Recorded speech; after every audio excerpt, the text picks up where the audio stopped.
Hi everyone, welcome to Adda 247। मेरा नाम है Bharti and I am your NEET counselling expert and a biology educator. सबको पता है ऑलरेडी यूपी का जो राउंड 1 है वो फिर से हो सकता है क्योंकि इलाहाबाद कोर्ट में आपका रिजर्वेशन पॉलिसी जो है उसको चेंज करते हुए या आपका बेसिकली एक रूल निकला था उसके अकॉर्डिंग 4 कॉलेजेस में रिजर्वेशन पॉलिसी मतलब जिस हिसाब से राउंड 1 का रिजल्ट आया, जिस हिसाब से राउंड 1 की सीट्स डिक्लेयर हुई उसके हिसाब से ना करते हुए चेंज कर दिया है, जिसके वजह से हो सकता है कि राउंड 1 दोबारा हो यूपी में। अब देखो, हो सकता है मैं क्यों बोल रही हूँ, क्वेश्चन मार्क क्यों है, मैं ये भी बता देती हूँ। ये मैं इसलिए बोल रही हूँ बेटा जी क्योंकि आपको याद होगा जब एमपी हाई कोर्ट ने ये बोला था कि यार रीनीट कराओ, अब वो डिक्लेयर्ड था उनकी तरफ से, उन्होंने बोल दिया कि यार रीनीट कराओ, बट उस सामने से पिटीशन लगी थी जिसकी वजह से फिर वो रीनीट का जो केस था उसको बंद कर दिया गया, मतलब रीनीट नहीं कराने का फैसला लिया गया था। करेक्ट। अब अगर आप देखोगे सेम, अगर सामने से पिटीशन आएगी और इस ऑर्डर पे अभी स्टे लगा दिया गया तो राउंड 1 नहीं होगा, तो this is the only scenario जहां पर राउंड 1 दोबारा नहीं होगा। ठीक है, बट द पॉइंट इज अगर राउंड 1 होता है तो, क्योंकि 4 कॉलेजेस की बात है, 4 कॉलेजेस की बात है, तो यानी कि बहुत बड़ा 400 से 450 सीट्स का मामला है, क्योंकि कैटेगरी में जो रिजर्वेशन अभी पॉलिसी चेंज हुई है, मतलब उन 4 स्पेसिफिक कॉलेज के लिए जो पॉलिसी यूज करने वाले हैं उसके अकॉर्डिंग बहुत ज्यादा ऊपर नीचे चीजें होने वाली हैं। ठीक है, यानी कि मैं बहुत क्लियरली बोल रही हूं कि अगर ऐसा हुआ तो सिग्निफिकेंट इफेक्ट दिखेगा आपको कट ऑफ पर। ठीक है, कट ऑफ पे एक तो सबसे पहली चीज है, कट ऑफ पे सिग्निफिकेंट इफेक्ट दिखने वाला है। ठीक है, और दूसरी चीज मैं आपको बता देती हूँ, दूसरी चीज ये है कि ऐसा भी हो सकता है कि बहुत सारी चीजें हमें कॉलेज वाइज भी चेंजेस देखने को मिल सकती है।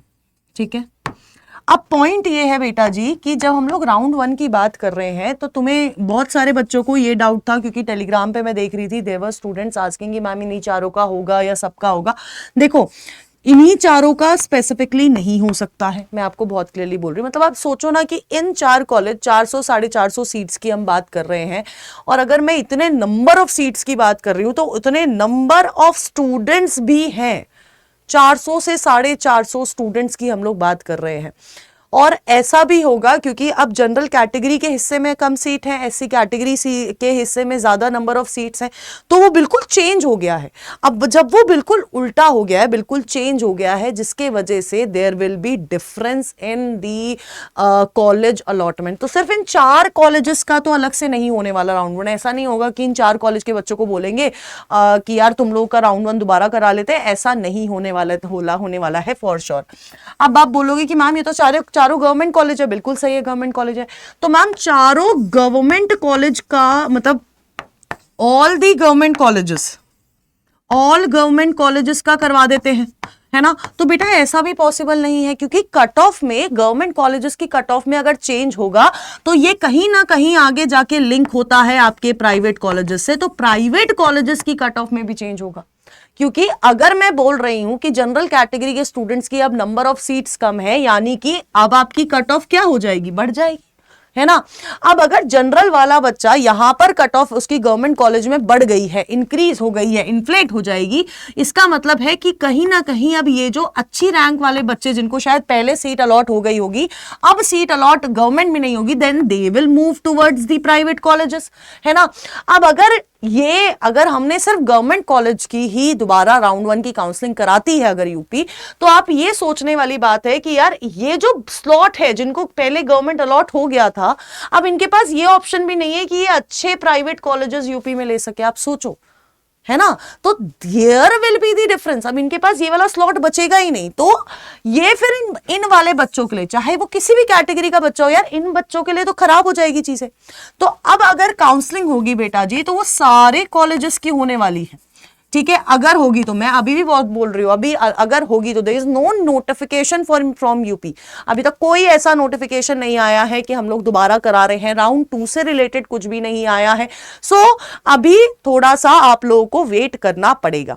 अब बात कर लेते हैं बेटा जी कि यार कट ऑफ्स क्या रहने वाली है अगर ये सारी चीजें चेंज होती है ना, अगर एवरीथिंग गेट्स चेंज तो कट ऑफ क्या होने वाली है, किस तरह से कट ऑफ क्या चलने वाली है, ये आपको पता होना चाहिए। सो आई डोंट नो कितने बच्चों ने देखी थी राउंड 1 की जो कट ऑफ की वीडियो, मैंने एक अलग से बना रखी है जो अभी राउंड 1 की गई थी। सो अगर मैं मतलब सिर्फ जैसे फॉर एग्जांपल ओबीसी कैटेगरी है, ओबीसी ओपी के देखते, हमारी जो ओपनिंग रैंक थी 27,066 थी इस बार, और क्लोजिंग रैंक वो 31,316, ठीक है, ये एमबीबीएस की ओपनिंग रैंक रही है, मतलब क्लोजिंग रैंक रही है। अगर मैं ईडब्ल्यूएस कैटेगरी की बात करती हूँ तो 31,400, तो एससी कैटेगरी की बात करती हूँ तो 1,85,682, एसटी कैटेगरी की बात करती हूँ तो बेटा जी 5,36,133, और अगर मैं जनरल कैटेगरी की बात करती हूँ 29,381 के अराउंड आपकी क्लोजिंग रैंक गई है। और ओपन मतलब जनरल ओपन, मैं उसकी बाइफर्केशन हॉरिजॉन्टल रिजर्वेशन के में नहीं जा रही हूँ भी, ठीक है।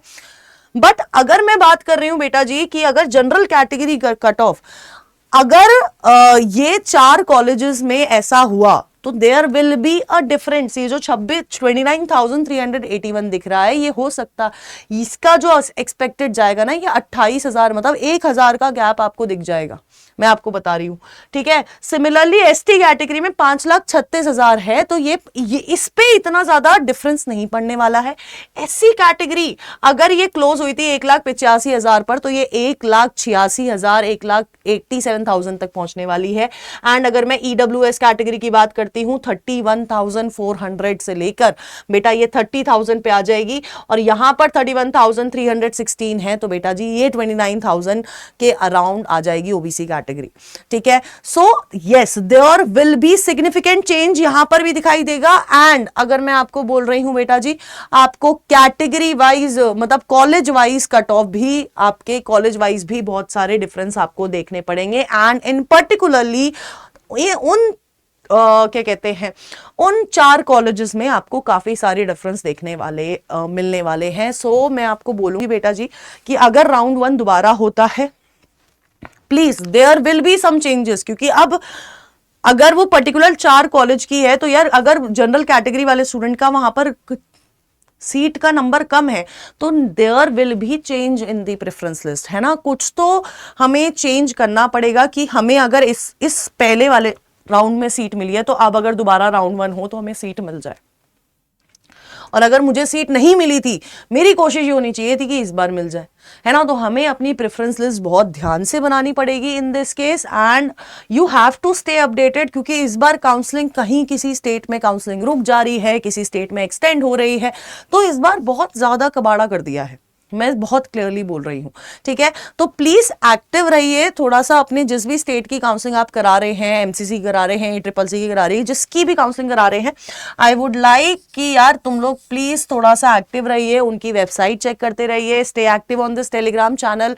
एंड सबसे इंपॉर्टेंट चीज पता है क्या है, सबसे इंपॉर्टेंट चीज ये है कि यार आपकी, अगर मैं यूपी काउंसलिंग की बात करूं, चाहे आयुष काउंसलिंग की बात करूं, सबसे ज्यादा आपको आपके मेडिकल कॉलेज तक एक ही चीज पहुंचा सकती है, that is your choice filling, वो प्रेफरेंस लिस्ट जो आप बनाओगे। एंड चाहे आप 1 वाला बैच लो, 1 प्रो वाला बैच लो, इन दोनों में बेटा जी आपको प्रेफरेंस लिस्ट बनी बनाई दी जाएगी, किस बेसिस पे बना के दी है वो भी बताया जाएगा। तो पूरी ट्रांसपेरेंसी मेंटेन करते हैं, और आपको ये जो बैचेस हैं वो दोनों बैचेस आपको इस particular code that is ZBBS के कोड पे आपको मिलेंगे। There will be Zoom sessions and counsellors provided to you in 1 pro batch, और 1 में आपको जो है सब कुछ एप्लीकेशन पे मिल जाएगा। इनफैक्ट प्रेफरेंस लिस्ट भी ऑलरेडी आयुष तक की भी हम लोगों ने अपडेट कर दी है on the app. So stay tune on doctors अड्डा एंड स्टे एक्टिव।